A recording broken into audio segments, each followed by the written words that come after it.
২০ দলের টানা অবরোধ হরতালে সাভার আশুলিয়া ও ধামরাইয়ে বাড়ছে বাস ট্রাকে পেট্রোল বোমা হামলা। এতে দগ্ধ হয়েছেন অনেকেই। এখন হাসপাতালে মৃত্যু যন্ত্রণায় দিন পার করছেন তারা।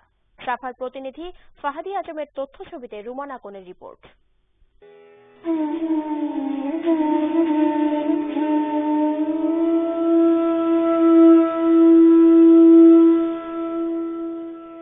জীবনের ভয়াবহ অভিশাপ হয়ে একটি দিন একটি রাত যেন তাড়িয়ে বেড়াচ্ছে পেট্রোল বোমায় দগ্ধ মামুনের মতো শত শত পোড়া মানুষকে।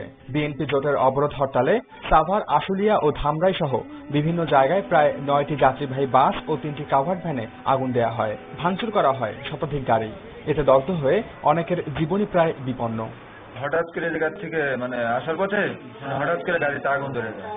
ঠিক আছে, আগুন ধরার পরে তো আমার মুখে টুকে লাগে যায়, পরে আরো লোকজন যারা ছিল সবারই লাগে, পরে এক একজন এক এক জায়গায় চলে গেছে। জীবনের তাগিদে কর্মস্থলে যেতে হলেও সারাক্ষণ ভয় আর আতঙ্ক কাজ করে সাধারণ মানুষের মনে।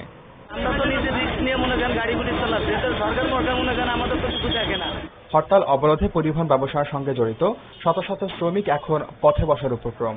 কাজ না থাকায় পরিবার পরিজন নিয়ে আধপেটায় দিন কাটছে তাদের। সন্ধ্যা ঘনিয়ে আসলেই ঢাকা আরিচা মহাসড়ক হয়ে ওঠে আতঙ্কের এক জনপথ।